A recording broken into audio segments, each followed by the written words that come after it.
Titik-titik luapan lapindo kerakusan menerobos tanggul keindonesiaan. Pamor-pamor membunuh pawang kesadaran. Diskresi dimanuver ketukan palu-palu pelarian pemberontakan.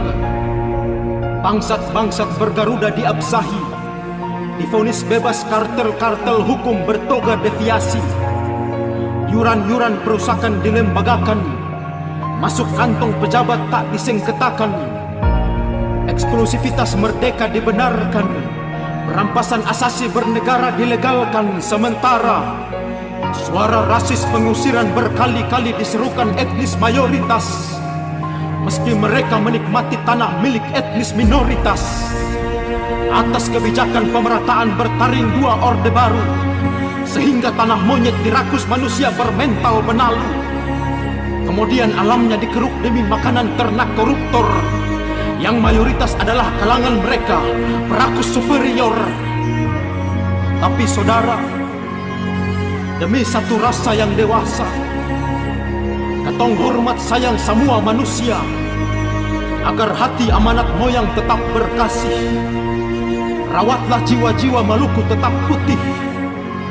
Namun jika harga pertaruhan menuntut darah, maka biarlah kendali api perang tetaplah merah. Lalu apa kabar tanah air beta? Ia terakhir kali menatap beta penuh luka. Mari kita tinggalkan sejenak kerusuhan berujung rasisme, lalu tengok batang hidung peletak dasar imperialisme, yang kini menjelma gerombolan lintah pembunuh negara. Betapa munafiknya wajah mereka saat negara masih belia, mengemis kedaulatan demi republik yang konon telah merdeka, memeras makna persatuan mendominasi kekuasaan sewarna. Perpolitikan Indonesia sejak awal telah memupuk kejanggalan.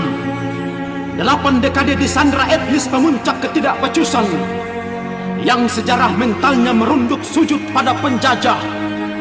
Lantas benarkah Sumpah Pemuda dan Proklamasi milik seluruh daerah?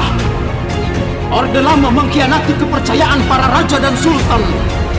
Orde Baru rebut kuasa hasil konspirasi penggulingan. Kemudian digulingkan para calon pengkhianat yang terbarukan, yang kini disandra multifaksi berbasis kepartaian.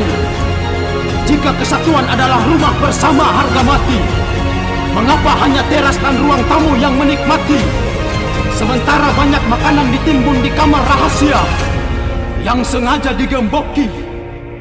Sedangkan orang-orang miskin di dapur mati lapar mengemis sisa makanan yang dikunci.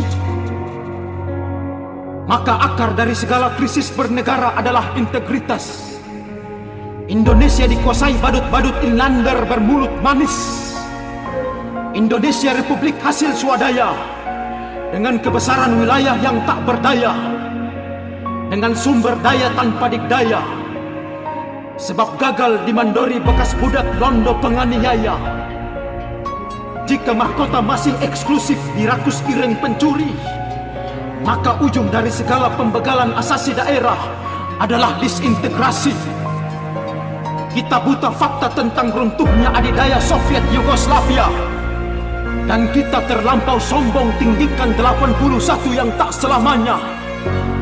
Kita bangsa yang besar, kita adalah negara kaya, tapi buta pada kayanya keberagaman, buta pada diskriminasi penganaktirian, gagal merawat kepercayaan penyumbang wilayah Republik Indonesia, dan tuli pada jeritan suara-suara pinggiran kemiskinan yang juga anak bangsa.